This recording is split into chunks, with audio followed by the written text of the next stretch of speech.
Hello, YouTube. Scent of the day is Queer Beluga by Guerlain. Honestly, one of my favorite fragrances, to be honest. Nothing bad to say about it.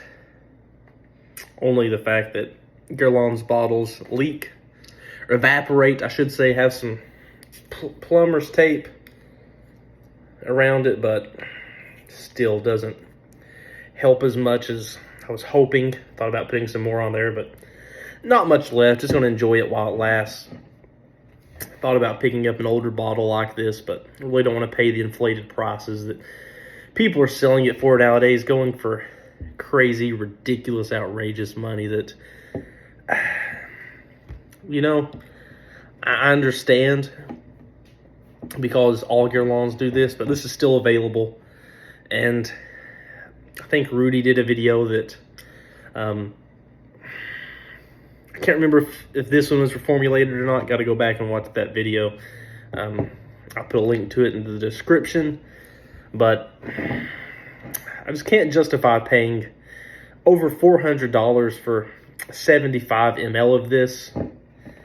Even at the price it's at, I think it's an outrageous price that Guerlain has raised their bottles to. But, you know, it's still better than what's out there at the moment.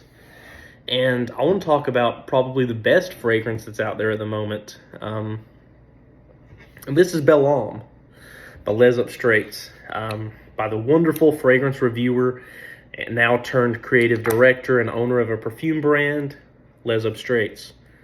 And this, to me, is the best release of 2022. Probably the best release in the past 2 or 3 years. You know, there's been a lot of great perfumes, fragrances out there. I try to be careful when I use the word best. Sometimes I use it just simply as a trolling mechanism, kind of. Sometimes I use it to just, you know, for the algorithms and things like that. We can't deny that, you know, even though I really don't care about views and subscribers and things like that, I do like to see that, you know, people are viewing my stuff and people are taking it in. Hopefully I can help them in their fragrance journey. But to me, this is one of the best perfumes released. And man, is this good stuff. This is really good. Got a text from Bobby. This is really good stuff. Like, honestly, when this came out, I didn't watch any videos. I bought this a couple days after it was released. And this is some amazing stuff. This is right up my alley, honestly. This is right up my alley. As you can see, I've worn quite a bit of it. Probably 2 mLs, 3 mLs gone of it. And for me, that's a lot. That really is a lot to spray when you're talking about, you know, collection. I don't have a huge collection like some of these guys do, but I have a fairly large collection. I'm not gonna say big or anything like that, but it's bigger than, you know, most everyday people have. I'm not gonna say anything like that. I really got scared because I had dropped this fragrance. I'm a klutz, honestly, and I had dropped it. And just the slightest, when I take the cap off, I have to kind of push this back down. But that's the only thing. It hasn't affected the sprayer any. I love how this is like it's like a semi-pressurized cap. It's not quite like Dior's. Man, it smells good. It's not quite like Dior's. It's closer along the lines of Chanel. If you're familiar with, it's like a Chanel sprayer mixed with a Dior sprayer, honestly, from, you know, as you can see there. But I really want to talk about what I get out of this fragrance. I could do a review to where I'm just going to spray it on skin. The classic Eugene sprays.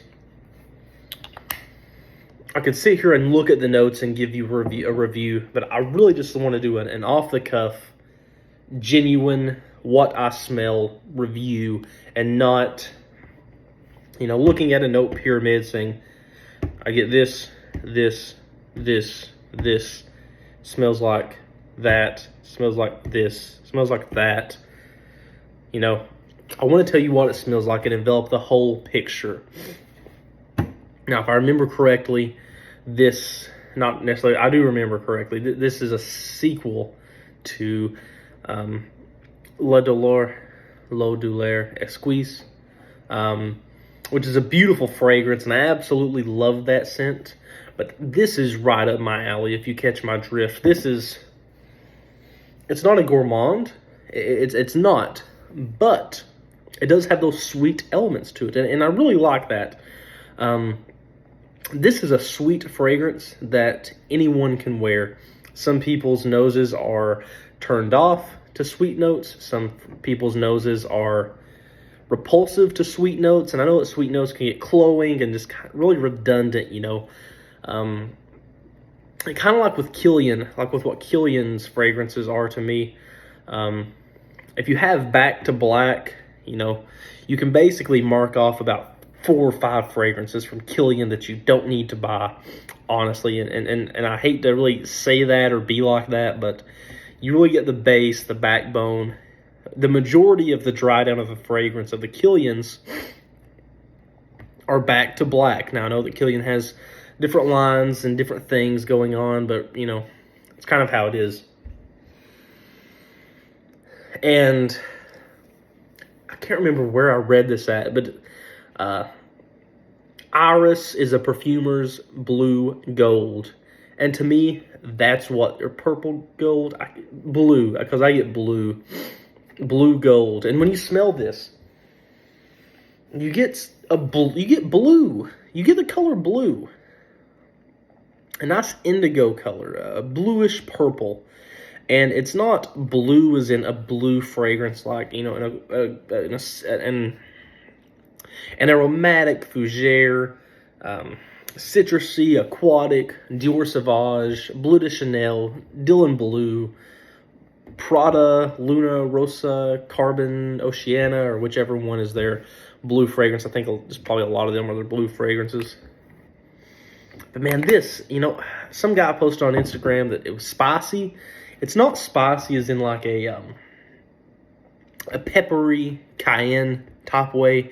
It's spicy as in like an allspice, nutmeg, cacao. Cacao is the flavor, / spice in this that I get. There's some cardamom in here. But I really think the cardamom is just, it's not a forefront note, but it's in there. But it's not spicy. It's just there to create enough pizzazz, if you will. There's tonka in here. I get the tonka. I get the iris. I get the vanilla. The vanilla in here is really not a vanilla that you smell like in this, or Spirituis Double Vanille, or Tonka Imperial, or Fab Delicious, or Dior, what is the vanilla, Diorama, Vanille Diorama, or whatever it is. It's not that type of vanilla. It's almost the vanilla I get in L'air du désert Marocain.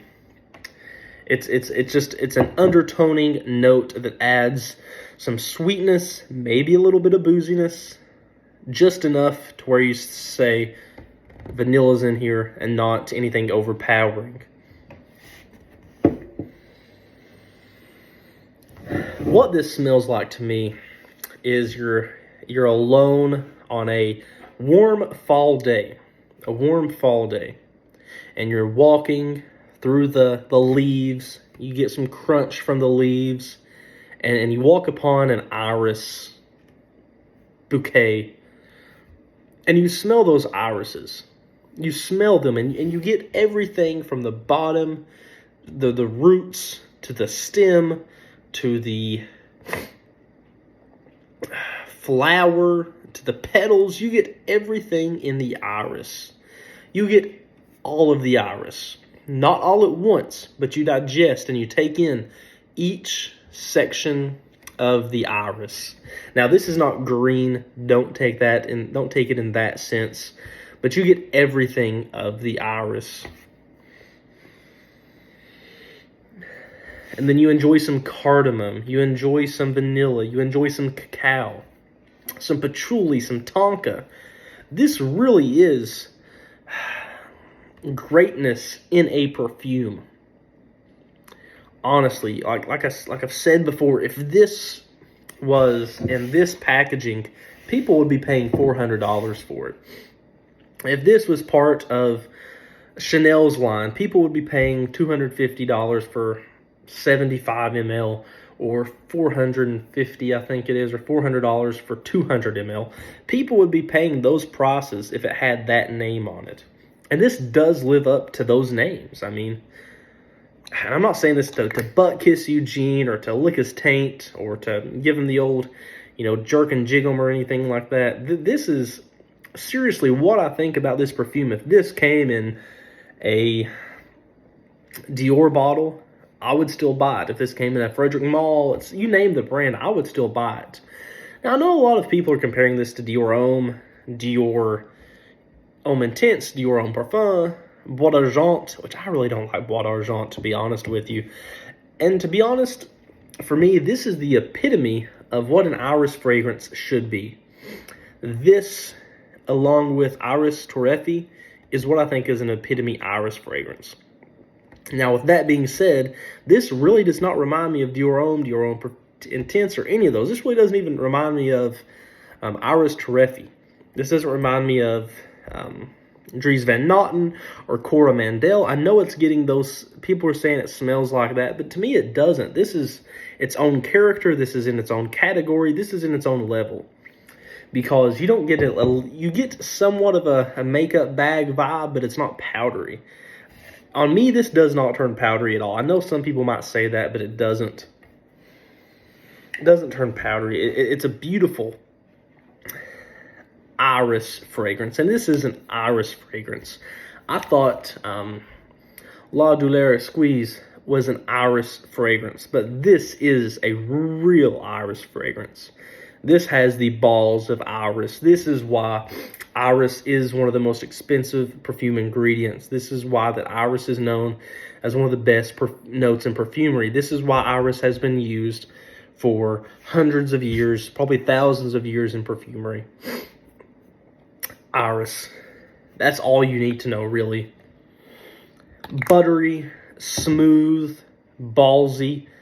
I thought, and here I go kind of making a connection, but when I smelt, the first time I smelt Coromandel was the EDT. I remember how buttery it was. I remember how buttery smooth it was. It was honestly like a flavored butter. But after smelling this, I no longer feel the want to have Coromandel EDT. I have the EDP, but I no longer feel the need to spend $1,000 on a bottle of Coromandel. I can just have this. Even though it does not smell like Coromandel, it has that buttery vibe to it. I wanted a buttery fragrance, and this is a buttery fragrance. It is blended to perfection. It has everything you want it to have. And at the end of the day, it's a beautiful perfume. It's beautiful. When you smell it, you feel beautiful. You feel fabulous. There's no reason... What was I going to say? Crap. There's no reason... There's no reason to not like this fragrance, honestly. It lasts all day. I love the smell. Honestly, this has saved me money because I don't feel the need to have Iris Torrefi anymore. I don't feel the need to buy any more backup bottles of any Iris fragrance. This should be the standard of an Iris fragrance. This is better than Chanel's Iris that they use in the Les Exclusifs line. And I'm being honest here, I have a lot of these fragrances that have iris in them. When I was on my iris kick, I couldn't get enough iris. Iris this, iris that, iris this, iris that. This is a great iris fragrance. It is great. It's better than Iris Perle. It's better than Musc des Sables. Eugene saved me a lot of money with this fragrance, to be honest, and I'm content with it. I could wear it all day, every day, and I just might wear it today, you know,